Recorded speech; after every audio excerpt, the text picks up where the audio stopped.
দুনিয়ার কোনো মানুষ জানে না।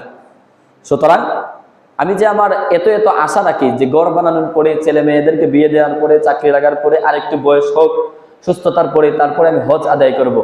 আমরা তো আয়াতের মধ্যে দেখতে পাচ্ছি যে আল্লাহ পাক রব্বুল আলামিন বলেন মানুষের মৃত্যু কখন হয় ওই সময় ওই ব্যক্তি জানে না। 5 পারার 9 নম্বর পৃষ্ঠায় সূরা নিসার মধ্যে আল্লাহ পাক রব্বুল আলামিন বলেন আইনামা তাকুনু ইউদরিকুমুল মাউতু ওয়ালাউ কুনতুম ফি বুরুজিম মুশাইয়াদা। পৃথিবীর যে কোনো প্রান্তে তুমি চলে যাও, বেগে যাও মৃত্যুর কাছ থেকে বাঁচার জন্য, অথবা কোনো আলিশান ওয়ালাউ কুনতুম ফি বুরুজিম মুশাইয়াদা, কোনো প্রাচীর বেষ্টিত, সীসাডালা প্রাচীর বেষ্টিত কোনো দেয়ালের ভিতরে যদি তুমি ঢুকে পড়ো মৃত্যু থেকে বাঁচার জন্য, মৃত্যু থেকে বাঁচার মতো ক্ষমতা পৃথিবীর কোনো প্রাণীর নাই। একবার নয়, দুইবার নয়, 4 বার আল্লাহ পাক রব্বুল আলামিন বলেছেন কুল্লু নাফসিন যায়িকাতুল মাউত, যে পৃথিবীর সমস্ত প্রাণীরা মৃত্যুবরণ করবে।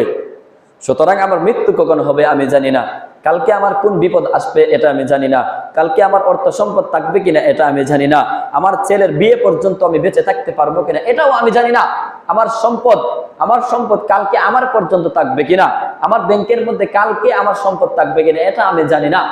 সুতরাং আল্লাহ পাক রব্বুল আলামিনের যে বিধান হজ, তিনি যদি আমাকে এই সময় সামর্থ্যবান করে রাখেন তাহলে যে আমি এই সময় আদায় করা এটাই আমার জন্য উপযুক্ত, এটাই আমার কর্তব্য, এটাই আমার জন্য আল্লাহ পাক রব্বুল আলামিনের ফরজ বিধান, এটাই আমার জন্য নবী মুহাম্মদ সাল্লাল্লাহু আলাইহি ওয়াসাল্লামের আদেশ। সুতরাং যারা সামর্থ্যবান তারা যেই সময় সামর্থ্যবান হয়ে যান সাথে সাথে চেষ্টা করবেন আপনার হালাল সম্পদ থেকে যেন আল্লাহ পাক রব্বুল আলামিনের মহান একটা বিধান পালন করা যায়। আল্লাহ পাক রব্বুল আলামিন আমাদের সবাইকে তৌফিক দান করুন, বলি আমিন।